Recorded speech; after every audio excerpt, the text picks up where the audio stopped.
네, 이번 설 연휴가 지나면 민심은 어떻게 흐를까요? 당장 국민의힘 당권주자 경쟁도 본격화될 것으로 보이는데요. 전국 소식 짚어보겠습니다. 장성철 공론센터 소장, 김상일 정치평론가 두 분 모셨습니다. 어서 오세요. 안녕하세요. 설 연휴 밤에 이렇게 나와주셔서 감사합니다. 네. 아무래도 연휴 때는 가족들하고 모이면은 정치 얘기 안 할 수 없잖아요. 네. 어떤 얘기 주로 나오던가요, 이번 설 근데 연휴에는? 저는 일부러 이렇게 방송에서 물어보실 것 같아가지고 네. 만나는 사람마다 요새 뭐가 관심 있냐 네. 이거 많이 물어봤는데 네. 제 또래는 아무래도 아이들 교육이 제일 관심이 많은 것 같아요. 근데 고민들이 다 뭐냐? 본받을 사람이 없다. 아, 그리고 어떤 사람이 되고 싶냐라고 할 때 뭐 어떤 사람이 되라라고 말해줄 만한 모델이 없다. 이런 거 굉장히 고민을 많이 하더라고요. 그러니까 지금 우리 사회가 지도자도 없고 너무 분열돼 있고 이런 거에 대한 고민이 부모들의 그 아이들에 대한 미래에 대한 고민에서 고스란히 드러나고 있는 것 같아요. 그래서 저는 좀 이번 설을 지내면서 야, 이 나라가 참 아이들을 위해서 어디로 가야 되나 어른들이 이런 생각을 좀 더 많이 했으면 좋겠다 그런 생각을 해봤습니다. 답답함이 많이 드는 그런 네. 대화가 있었다. 소장님은요? 어떤 좋은 얘기를 얘기를 못 하겠는데요. 네. 대통령에게 실망했다라는 네. 얘기가 상당히 많았습니다. 네. 잘할 줄 알았는데 기대가 컸는데 그리고 정치를 경험을 해보지 않으셨기 때문에 정치를 개혁할 줄 알았는데 여러 가지 좀 실수를 많이 하시는 것 같아서 좀 실망이 크다라고 얘기를 많이 했고요. 예. 이재명 당대표에 대해서는 더 큰 문제예요. 얘기를 안 해요. 그러니까 이제 기대도 안 하는 거죠. 예. 그러니까 관심의 대상이 아닌 거예요. 그러니까 사법 리스크가 뭐 있나 없나? 야당 잘하나 못하나? 이런 얘기도 안 해요. 이제 관심이 없는 거예요. 그래서 여당이든 야당이든 다 큰일 났다. 국민들에게 실망감만 안겨주고 있는 그러한 상황이다라고 말씀드려요. 소장님이 방송의 달인답게 지금 핵심 키워드 두 개를 꼽아주셨기 때문에 그 핵심 키워드를 저희가 지금부터 풀어보도록 하겠습니다. 첫 번째 키워드. 대통령에 실망했다 네. 이런 얘기 많이 하셨다 그러는데 실제로 대통령 지지율 여론조사 결과를 먼저 좀 보고 네. 얘기를 해보도록 하겠습니다. 조사 기간은 설 연휴 직전이긴 한데요. 윤석열 대통령 지지율이 상승세를 기록하다가 네. 흐름을 보면 좀 꺾였어요. 그렇죠. 긍정이 예. 38.7%, 저번 주보다는 0.6%가 줄었고요. 부정은 58.8%로 저번 주보다 0.4%가 올랐습니다. 미세하기 때문에 이게 무슨 뭐 올랐다 내려갔다 내려간 것이 뭐 큰 문제다 이렇게 예. 보기는 어려운 것 같아요. 예. 정말 상당히 미세한 오차범위 아니기 때문에. 근데 제가 대통령실에 참모라면 두 가지 면에 있어서 이 여론조사들을 보고 좀 긴장을 할 것 같아요. 하나는 뭐냐면 예. 보통 대통령이 외국 순방 갔다 오면 예. 외교 성과, 순방 성과, 뭐 투자 유치 이래가지고 지지율이 보통 올라가거든요. 근데 윤석열 대통령 들어서는 계속 지지율이 하락을 해요. 순방만 갔다 오면. 그러니까 순방에서 여러 가지 뭐 투자라든지 경제적인 성과라든지 이런 거보다는 어찌 보면 말실수, 실언 이런 것 때문에 그 순방 성과가 파묻히는 거예요. 예. 그 부분에 대해서 분명히 대통령실은 대책을 마련해야 된다고 말씀을 드리고 세부 내역을 살펴보면요. 20대, 30대, 40대, 50대 부정평가가요. 70%에 가까워요. 긍정평가는 30% 내외예요. 특히 우리 사회의 중추라고 하는 40대가 있잖아요. 예. 부정평가가 70%가 넘습니다. 이거는요. 대단히 큰 심각한 문제라고 봐야 한다. 그래서 이러한 추세가 뭐 조금 떨어졌지 별 문제 아니야. 우리가 잘 버텼어. 이런 식으로 생각하면 안 되고요. 앞자리가 바뀌었어요. 4에서 3으로. 그렇습니다. 예. 그러니까 세부 내역들을 쭉 한번 살펴보고 예. 우리가 무엇을 잘못하고 있는가 다시 한번 점검해 보는 기회를 삼아야 한다라고 예. 말씀드려요. 순방 갔다 오면 떨어진다. 이건 네. 되짚어 봐야 된다라고 했는데 구체적으로 얘기해 보면 이번에 그럼 지지율 하락은 아무래도 이란 발언이 컸던 건가요? 그렇죠. 이제 뭐 순방 예. 시의 구설 이거 있는 거고요. 그리고 또 국내로 보면은 당내에 좀 억압적인 분위기가 좀 예. 이렇게 상식적이지 않다 이런 어떤 반발감 뭐 이런 것들이 두 가지가 가장 큰 요인인 것 같아요. 근데 여기서 봐야 될 거는 어쨌든 대통령실에서는 본인들이 1차 목표를 보수층 결집으로 놓고 그동안 정책을 가져간 것이라고 한다면 이제는 그것은 이룬 것이다. 그러니까 이제는 2차 목표인 중도층까지 이것을 확장해 갈 수 있느냐, 이 부분에 대한 고민을 시작하셔야 된다. 이 말씀을 꼭 드리고 싶어요. 예. 이대로 계속 이런 정책을 계속 끌고 가시고 이런 태도를 가져가시면은요, 여기서 저는 그냥 더 올라갈 수는 없다고 보거든요. 대통령을 지지한 이유, 공정과 상식, 이런 부분이 지금 무너져 있어요. 공정과 상식을 바로 세우셔야 48.6% 대통령 선거에서 득표했던 그 득표율까지 지지율을 끌어올릴 수 있을 것이다.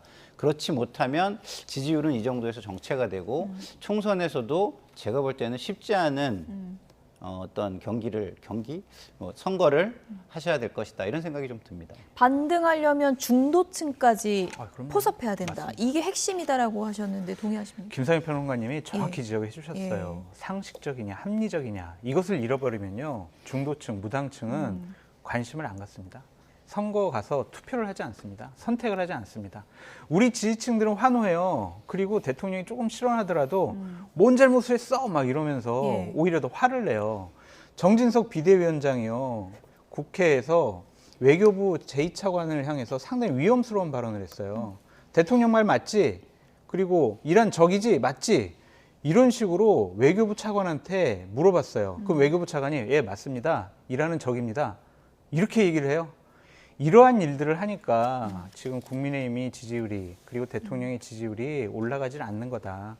누가 봐도 실언이잖아요. 그러면 그 부분에 대해서 외교부 제대로 잘 이것을 무마해라, 수습해라. 우리 국회에서 도와줄 일이 뭐가 있냐. 이런 식의 접근 방법이 맞지. 대통령 실언하지 않았어. 대통령 보호하려고 하고 충성하는 모습. 이것은 중도층과 무당층에게는 외면하는 그런 결과가 나올 수 있어요. 예, 국정 주도권을 안정적으로 가져간다는 거는 몇 퍼센트 정도면 그럴 수 있는 거예요?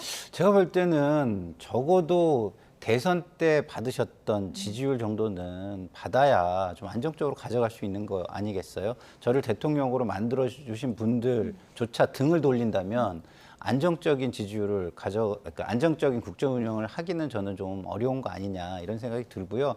뭐 그게 아니라고 애써 자기 스스로는 강변하면서 할 수는 있죠. 그러면 그게 굳어지면 점점점 사람들이 떠나게 되지 더 다가오지는 않을 것이다. 이런 말씀을 꼭 드리고 싶고요. 지금 우리 장성철 소장께서 말씀을 하시는 중에 제가 뭐 민주당도 한번 돌아봤어요. 그랬는데 양당이 지금 하는 모습이 똑같습니다. 자기들에 관한 거는 다 아니라 그러고 예. 상대방에 대해서는 전부 다 손가락질을 하고 근데 국민들에서 볼 때는 양쪽에서 하는 모습이 비슷하거든요.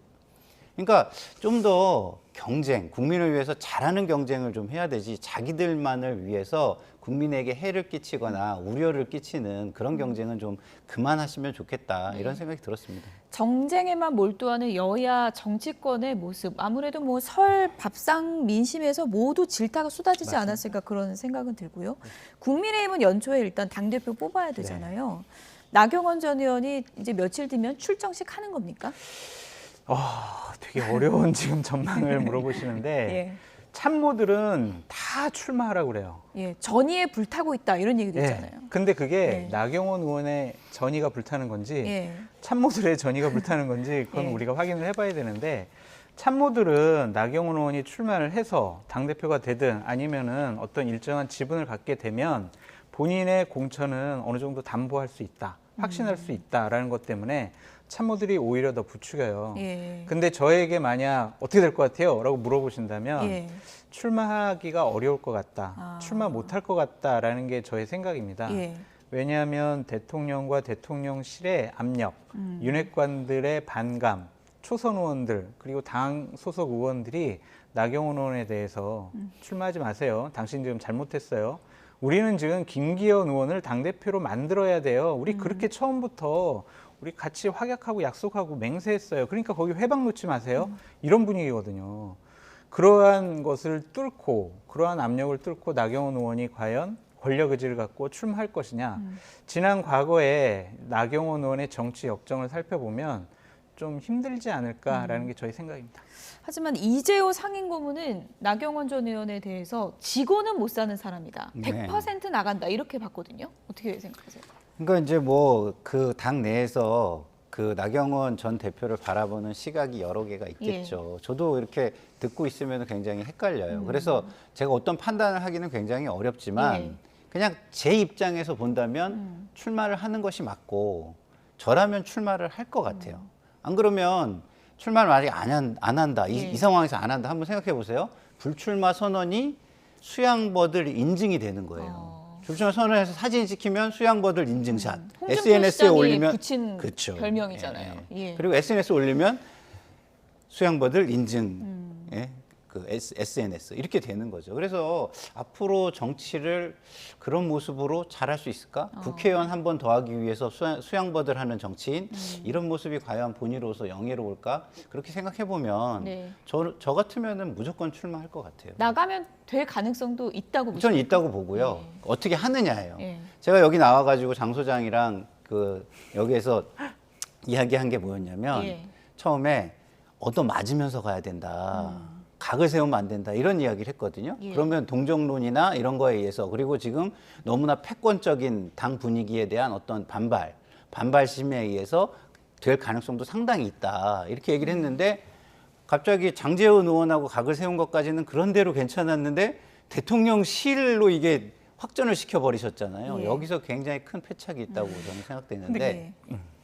그 부분만 주의를 하시고 대통령께 계속해서 총선에 이기는 게 대통령에게 가장 큰 지금 선물이 될 수밖에 없는 거고 거기에 나는 기여할 수 있는 사람이다. 이것만 강조해서 가시면 저는 뭐 가능성이 있다고 봅니다. 그러니까 그 얘기를 나경원 의원이 설 전에 설 연휴 때 나는 대통령과 직접 소통을 통해서 예. 저러한 내용을 난 설득을 하겠다. 설득해서 대통령이 그래 뭐 나간다면 어쩔 수 없지. 그렇게 소극적인 동의를 하면 나갈 것이고 아이 뭘 나가려고 그러나 이번에 아니면은 소통이 안 되는 거예요. 연락도 안 받고 예. 뭐 만나주지도 않아요. 그러면은 명백한 사인이잖아요. 나가지 말라고. 왜냐면은 나경원 의원이 며칠 전에 대통령님께 송구합니다. 죄송합니다. 그랬잖아요. 예. 그랬을 때 청와대 관계자가 익명 인터뷰를 통해서 뭐라고 했냐면요. 이번에 전당대회 안 나가는 것이 사과의 진정성을 우리에게 보여주는 것이다라고 얘기를 했어요. 예. 명백한 사인이잖아요. 나가지 말라고 계속 사인을 보내는데 과연 대통령과 대통령실의 그런 압력과 생각을 어떻게 이겨낼 수가 있겠냐고요. 저는 그래서 상당히 좀 회의적인데 만약 제 참모라면 예. 무조건 나가라고 할 거예요. 왜냐면 이미 중진 정치인이잖아요. 그 정치 지도자가 되고 싶어 하는 거잖아요. 잘하면 2027년도에 대선에 나가고 싶어 하잖아요. 그럼 결단을 해야죠. 압력이 굴하면은요, 중진 의원은 될 수 있지만 지도자는 될 수가 없습니다. 그래서 저 같은 경우도 이미 뭐 윤핵관과 대통령한테 밑보였는데 예. 이제 잃을 것이 없다. 물론 뭐 다른 여러 가지 문제점, 도덕적이지 않아, 부도덕해, 어떠한 뭐 다른 잘못한 거 아니야? 그런 압박은 있겠지만 예. 그거 이겨내야죠. 그래서 전 참모라면 당연히 출마라고 하겠지만 안 할 것 같아요. 예. 나경원 전 의원이 지금 이 시간에도 고민을 하면서 이 프로그램을 보고 있을 수도 있는데 소장님 얘기 들으면 더 헷갈릴 것 같다는 생각이 드는데. 그러면 대통령과 혹시 네. 극적인 화해를 할 가능성은 없는 거예요? 글쎄요, 이제 내일까지 좀 지켜보고 만약에 이번 주 중에 나경원 의원이 저 출마하겠습니다. 그러면 예. 어느 정도 대통령과 얘기가 됐다라고 봐야 되지 않을까요? 만약에 얘기가 안 됐어요. 예. 그러고 나서 이제 본인 출마한다고 그래요. 예. 그럼 대통령실에서 뭐라고 하겠냐고요. 분명히 어떤 다른 입장을 낼 거예요. 그러면은 나경원 의원이 정치 생명뿐만이 아니라 개인적으로 참 이 보수 진영에서 정치하기가 상당히 힘들 것도 같아요. 예. 저는 저 부분에 대해서는 좀 동의하지 않아요. 왜냐하면 지도자들은 다른 소리를 내잖아요. 그러면은 권력이 영원하지 않잖아요. 그 권력의 시대가 지나가면 다른 목소리를 낸 다른 깃발로 권력이 넘어오는 경우가 상당히 많습니다. 그때까지 기다리기가 쉽진 않죠. 예. 인내심이 없는 사람들은 기다리지 못하지만 지도자가 되고 싶은 분들은 그 정도의 인고의 세월, 인내의 세월, 이것은 기다릴 줄 알아야 된다. 저는 이렇게 생각합니다. 예. 어쨌든 뭐 나경원 전 의원의 시간 이제 진짜 얼마 안 남았습니다. 연휴가 이제 내일까지니까요. 어떤 결단을 할지 좀 지켜봐야 될 것 같고요. 윤심을 업은 김기현 의원은 요즘에 이런 얘기를 합니다. 여성도 민방위 훈련 해야 한다. 이렇게 강조를 하고 있는데요. 먼저 얘기를 좀 들어보겠습니다. 중도 우파에서 중도 좌파로 지향하는 것이기 때문에 그 스탠스를 지금도 가지고 있고요. 다만 당원들에 대한 여러 가지 메시지 부분에 있어서는 그와 같은 것과 조금 결이 다를 수 있지만 네. 여성도 민방위 훈련 받아야 된다. 이게 놀라울 것이 아니게 지난해 10월에는 여성의 군사 기본 교육을 의무화시켜야 한다. 이렇게 얘기를 했는데 이거나 이대남 표심 때문에 그런 거 아니다라고 했거든요. 이건 소신입니까? 소신인 것 같아요. 그리고 이게 예. 여성들을 뭐 군사훈련 시켜가지고 뭐 혹시 전쟁 나면 여성도 전방에 나가서 싸워라 이런 게 아니에요. 예. 보면 지금도 민방위 훈련 뭘 하냐면요. 생존에 필요한 교육을 해요. 그러니까 어떤 지진이 나면 예. 재난이 나면은 어떻게 피할 것이냐. 그리고 심폐소생술 같은 거는 어떻게 할 것이냐. 예. 그리고 산업재해 같은 거, 화생방이 났을 경우에는 어떻게 할 것이냐. 이것을 훈련하지 않으면은요, 만약 그런 일이 벌어졌을 때 상당히 당황할 수가 있거든요.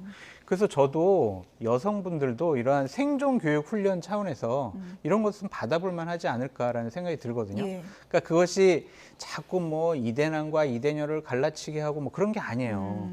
그러니까 민방위는 기본적으로 20대부터 40대 남자가 받거든요. 예. 그때에 여성분들도 이런 생존교육 훈련 받는 것이 본인의 안전을 위해서도 좋지 예. 않을까? 전 그런 생각이 듭니다. 소장님의 소신도 비슷하시군요. 네, 그렇습니다. 예. 그런데 이거를 전당대회에서 굳이 얘기하고 강조하는 이유가 무엇이냐 이렇게 물어볼 수 있지 않겠습니까? 뭐 이대남의 지지를 뭐 받고 싶어 할 수도 있고 아니면은 조금 더 관심을 끌을 수도 있을 것 같고요. 본인 뭐 소신일 수도 있고 하지만은 본인이 당대표에 나간다고 해서 이러한 법안을 내겠다고 하니까 예. 저희 같이 예. 이렇게 권위 있는 방송에서도 막 얘기를 해주잖아요. 예. 그러니까 본인을 세일자고 싶고 드러내고 싶어 하는 심정이 강한 것 같습니다. 예. 어떻게 분석하셨어요? 저는 장 소장님이 지금 무슨 말씀을 하시는지 잘 모르겠어요. 왜냐하면 이 교육이라는 게 강제 교육이잖아요. 네. 그 내용이 제가 볼 때는 그렇게 짜여져 있다기보다는 뭐 할 게 없어가지고 이것저것 갖다 하다 보니까 그런 교육들이 들어갔다는 생각이 저는 더 많이 들고요. 저도 민방위 교육을 받아봤지만 뭐 그게 목적이어서 해준다는 느낌은 저는 들어본 적이 없어요. 그래서 민방위 교육을 남자들도 시간 낭비라고 생각을 하는 겁니다. 남자들조차도 거기 가서 어떻게 하면 빠질까, 아니 뭐 옆에서 잘까, 어떻게 하면 뭐 땡땡이 칠까 이거 고민하는 게 우리 때랑은 민방위 교육인데 바뀌었다니까요. 지금 교육 훈련 내용이. 예. 뭐 그랬으면 다행입니다만 예. 그렇게 필수 교육이라면 저는요 학교에서 조금씩 배우면서 소양을 그 갖추게 하고 나머지 성인이 돼서는 뭐 인터넷을 찾아보든 자기 스스로 찾아보아서 더 그것을 준비하게 할 수 있다라고 저는 생각을 해요. 굳이 이거를 성인들을 강제 교육을 시켜서 그 시간 동안 여기 와서 교육을 받아라? 이게 지금 21세기에 대한민국에 있을 수 있는 일인가? 저는 이런 생각이 들고요. 이거는 그냥 정치적 목적이 있다고 뿐이 볼 수밖에 없고 제가 좀 당이 달라서 그런지 모르지만 그때가 생각이 나네요. 우리 당에서 뭐 일본 프레임, 반일 프레임을 가지고 이용하려고 할 때 제가 그때가 생각이 나는데 저는 뭐 반일 프레임 우리가 활용하는 거 별로 안 좋다. 저는 이렇게 생각했거든요. 지금 김기현 의원님과 국민의힘에게 똑같은 말을 드리고 싶어요. 우리 당에 제가 했던 말 그대로 자꾸 이렇게 갈라치기나 이런 걸 정치적으로 이용하려고 그러면 별로 안 좋다. 예. 좀 새겨들어 주십시오. 그러면 김상일 평론가님은 여성의 생존 훈련이 중요하지 않다는 겁니까? 아니죠. 그거는 스스로 다 할 수 있어요. 근데 좀 같이 모여서 훈련을 하고 또 한번 시범도 해보고 그러면 효과가 더 많이 나올 것 같아요. 그러니까 그래서 그거를- 무조건 이것을 그냥 뭐 예. 군사훈련, 납법 이걸 어떻게 강제해? 그게 중요하다는 걸 인식을 시켜주면 뭐 그 여성분들끼리 동호회를 만들 수도 있고 할 수 있는 방법은 여러 가지 스스로 할 수 있는 건 여러 가지 있다니까요. 그 정도 수준이 다 돼요. 근데 이거 필요하다고 이대남 생각하면. 표심 잡는데 효과는 있는 거예요? 그렇죠. 이렇게 언뜻 보기에는 장성철 소장님이 한 그런 얘기 같지 않잖아요. 예? 남자들이 하는 거니까 예. 여자도 시키는 그런 느낌이 들잖아요. 예. 그러니까 표심을 잡는데 좀 도움이 되겠죠. 20대 남성분들은 그래 여성도 평등하게 같이 민방위 훈련도 받고 군사훈련 받아야지 동등한 거야 이제 이런 식으로 생각할 수도 있을 것 같아요. 예.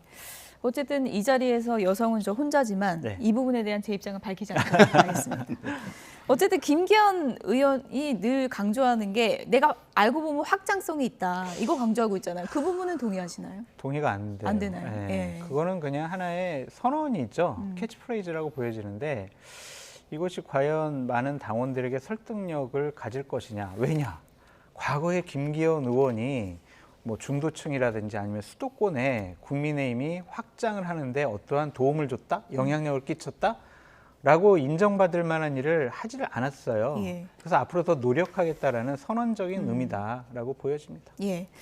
내가 윤석열 대통령과 제일 가깝다. 관저도 또 제일 먼저 가긴 네. 했으니까요. 라고 주장하는 김기현 의원인데 이에 맞서서 안철수 의원이 내가 또 못지않게 대통령하고 친하다. 이렇게 이제 강조하고 있는데요. 이명박 전 대통령을 만났다고 합니다. 어떤 얘기인지 좀 들어보시죠. 당이 분열되지 말고 그리고 특히 이 전당대회가 끝나더라도 하나로 합치는 그런 모습을 보이면 좋겠다. 네. 연휴 직전에 이명박 전 대통령을 만난 안철수 의원 모습을 보셨는데 친이계 표를 의식한 걸까요?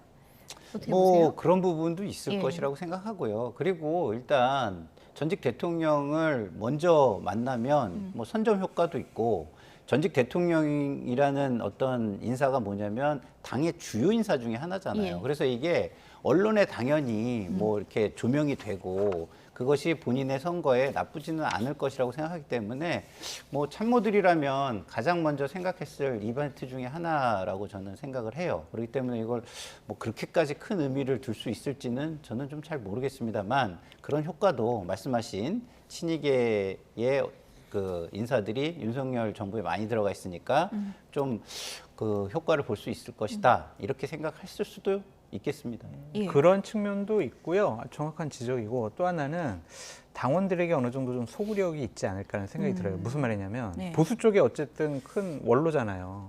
그러니까 저분 만나면 덕담해 주잖아요. 김영우 의원이 얘기를 하잖아요.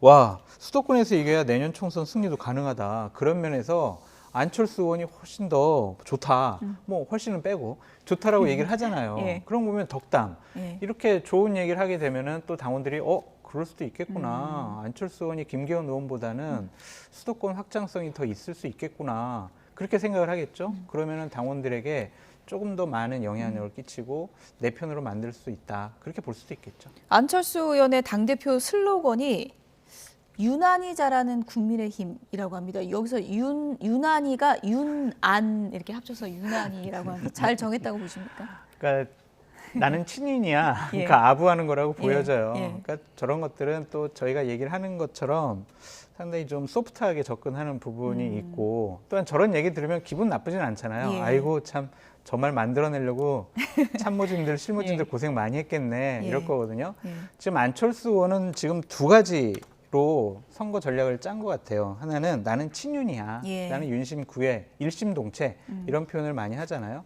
나는 친윤 후보야 라는 것을 계속해서 강조하는 것 같고요. 또 하나는 결국에는 저는 중도층, 수도권에 소구력이 있는 확장성이 있는 그런 후보입니다. 저를 뽑아야 내년 총선에서 수도권에서 중도층에서 우리가 이길 수 있어요. 라고 김기현 의원보다 상당히 좀 차별성 있는 경쟁력 있는 부분에서 본인을 좀 드러내고 싶어 하는 것 같습니다. 윤심 구애 그러니까 친윤 후보 그 표를 네. 얼마나 가져올 수 있느냐 그 게임이기도 한데 안철수 의원이 윤석열 대통령의 이란 발언을 옥의 티다 그것은 네. 이렇게 얘기하기도 했습니다. 네. 친윤 그 표를 얼마나 가져올 수 있다고 보세요? 글쎄요, 저는 기본적으로 강성 친윤의 표는 가져올 수가 없겠죠. 결국에는 거기에서 어떤 반감을 크게 사서 그 반감이 확장이 되지 않게 하는 것. 저는 그게 목표라고 봐요. 대표적인 게 저는 뭐 대기실에서 우리 장 소장하고 얘기했지만 왜 결선 가가지고 예. 안철수하고 1대1 하면은 안철수 후보가 김기현 후보를 이기는데 예. 왜 나경원. 나경원 후보는 김기현 후보한테 질까? 저는 그게 얼마나 그 대통령과 각이 서느냐 안 서느냐의 차이라고 저는 보거든요. 지금 나경원 후보 같은 경우는 아직 후보가 되기 전이지만 그렇죠. 예, 나경원 전 대표 같은 경우는 각이 지금 상당히 서 있기 때문에 안철수 의원의 지지자들의 표가 다 넘어오기가 부담스러운 부분이 있죠. 그러나 안철수 의원은 아직까지는 윤하고 그래도 뭐 그렇게 크게 뭐 이렇게 각이 서지는 않으니까 예. 뭐 이렇게 나경원 의원의 표는 다 넘어올 수 있는 그런 부분이 저는 있다고 보거든요. 그런 측면에서 저는 뭐 안철수 의원의 전략은 지금 두 가지라고 봐요. 저는 하나는 총선 간판론. 예. 총선에서 김기현 그 후보가 되고 그다음에 나중에 원내대표도 그럼 영남에서 나올 텐데 예. 그런 간판 완전히 뭐 초록은 동색인 간판으로 중도 확장을 해서 총선 이길 수 있겠습니까? 저 정도 수도권에 어느 정도 인지도도 있고 이런 사람이 해야죠.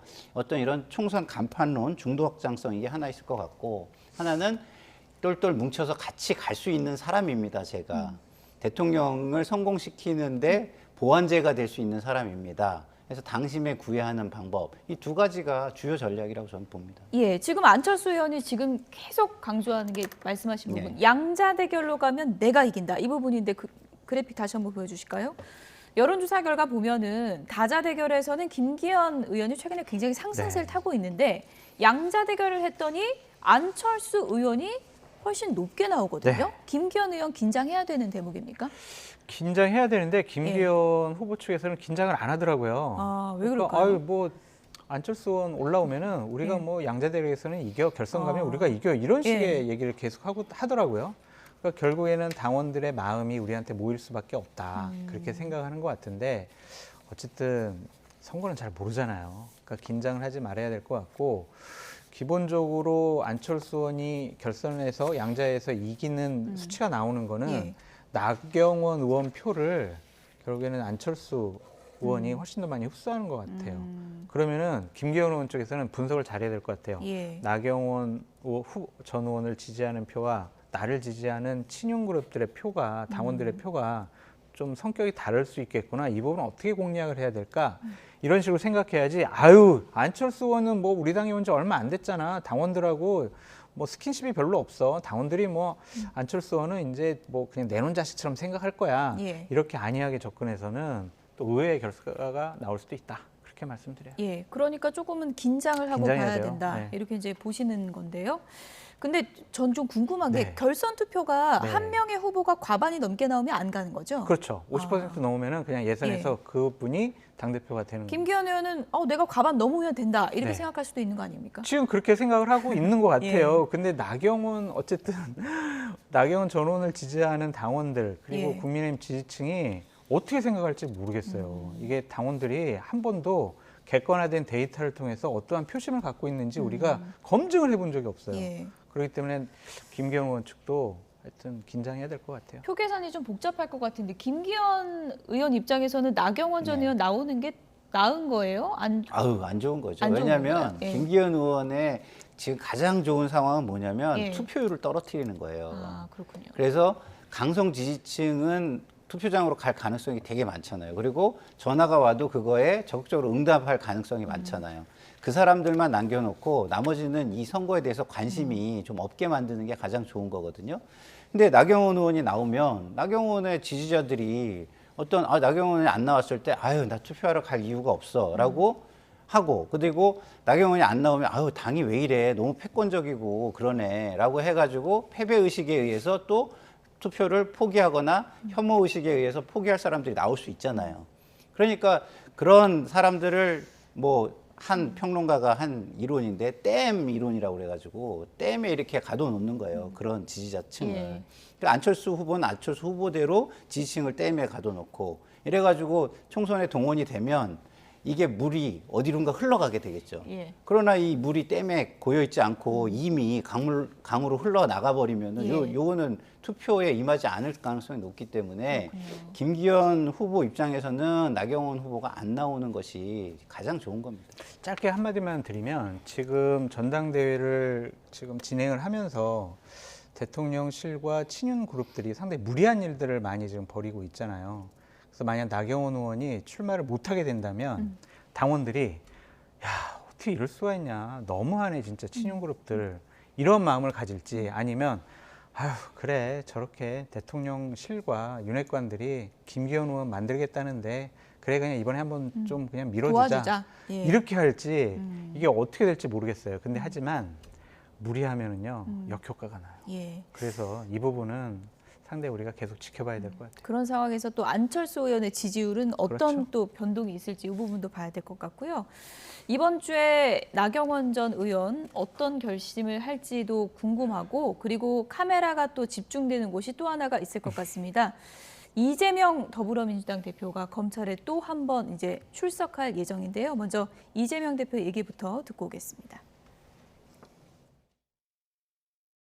사적 이익을 위해서 검찰권을 남용하는 일부 정치검찰, 국민이 지켜보고 있고 역사가 평가할 것입니다. 정치검찰은 역사가 평가할 것이다. 나는 이번에도 당당히 임하겠다. 그리고 이번에는 다 오지 말아라.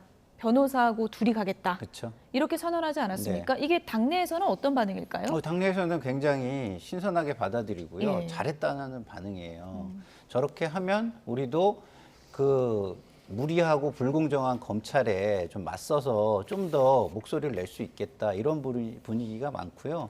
이런 추세를 잘 이어가면 당내 목소리, 지금 당의 미래를 걱정하는 목소리가 있잖아요. 그런 목소리들도 조금 더 잦아들 수도 있는 그런 상황입니다.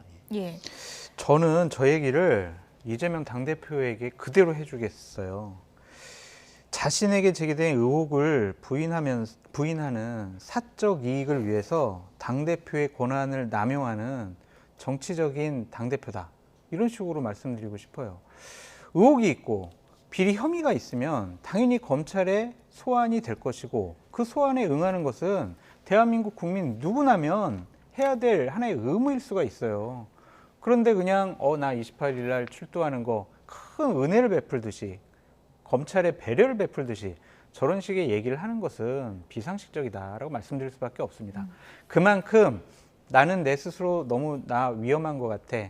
하지만은 국민 앞에 나가가지고 나 억울해요. 나 탄압받아요. 그거 얘기하고 싶어. 그런 자기 고백이 아니냐라는 생각이 듭니다. 예. 근데 저게 일견 잘못한다고 저도 생각하지만 이해가 가는 측면도 있어요. 왜냐하면 검찰에서는 끊임없이 피의 사실을 어디론가로 흘려가지고 그 언론을 통해서 이재명 대표를 악마화 계속 하는 작업을 하고 있잖아요. 그럼 그거에 대해서 본인도 여론전을 좀 해야 되는데 여론전을 할 수 있는 방법이 마땅치 않으니까 본인이 직접 나서는 그런 측면이 좀 있거든요. 그런 측면에서는 저는 좀 이해가 가는 부분도 있다 이렇게 말씀을 드리고 싶고요. 좀 아까 장성철 소장이 하신 말씀이 저는 양쪽에 다 그 통용되는 진리에 가까운 말이라고 생각하는 게 무리하면 역효과가 난다. 예. 좀 이따가 저희가 여론조사를 보겠지만 그 지금 보여주시죠, 여론조사. 이재명 예. 당대표의 그 수사가 정당한 수사냐, 정치 예. 보복이냐 여론조사를 지금 계속 하고 있거든요. 근데 작년 연말만 해도요 이거랑 비슷했어요. 예. 오차범위 안에서 비슷비슷했거든요. 예. 근데 연초에 경찰에서 검찰에서 무리하게 막 소환을 하는 모습 이런 것들을 보여주기 전에 뭐가 있었냐면 노웅래 의원의 어떤 그 불체포 체포동의안 부결이 예. 있었고 그리고 그 이재명 대표의 어떤 그 위세를 보여주는 듯한 많은 사람들이 그 검찰청 앞에 예. 가서 그 세과시를 하는 듯한 모습을 보였을 때는 굉장히 여론이 악화가 됐습니다. 예. 그래가지고 이게 오차범위 내에 있었던 것이 오차범위 밖으로 크게 벌어졌어요.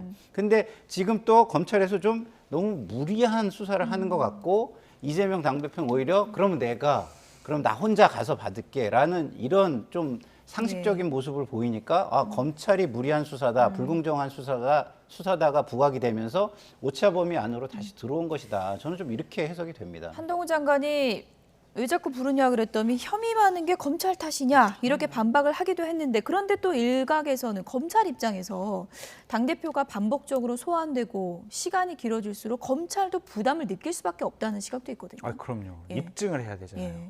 그냥 의혹만 가지고 혐의만 가지고 야당 당대표 그리고 대선 후보를 저렇게 소환을 한 차례, 두 차례, 세 차례, 네 차례 계속한다? 그러면은 검찰이 오히려 정치 보복하는 집단이라는 오명을 뒤집어 쓸 수밖에 없어요. 예. 그래서 분명히 이제 대장동 사건 때문에 이재명 당대표를 소환 조사하잖아요. 예. 그럼 뭔가를 입증해야 돼요. 자꾸 성남 FC 사건처럼 아니면은 다른 김성태 전 회장 사건처럼 그냥 변죽만 올리고 그냥 슬쩍슬쩍 이러한 혐의가 있어요라고만 얘기하면은 검찰로서도 상당히 곤란한 지경에 빠질 수밖에 없다라고 네. 말씀드립니다. 끝으로 김상일 평론가님께 네. 이 질문을 드릴게요. 비명계가 결집하고 있다. 아무래도 사법 리스크가 길어질수록 민주당의 총선 걱정도 해야 되고 그리고 비명계가 결집하면서 민주당의 길을 출범했거든요. 이게 굉장히 좀 의미심장한 단어로 들리는데 어떻게 보셨어요?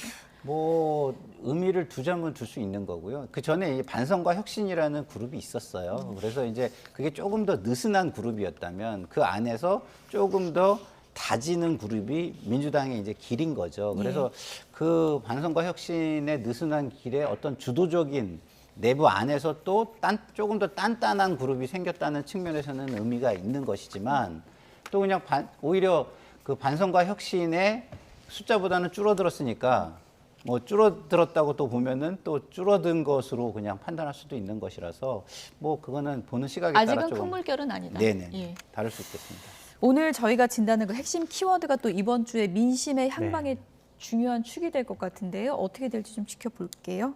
장성철 공론센터 소장 그리고 김장일 정치평론가 두 분이었습니다. 고맙습니다.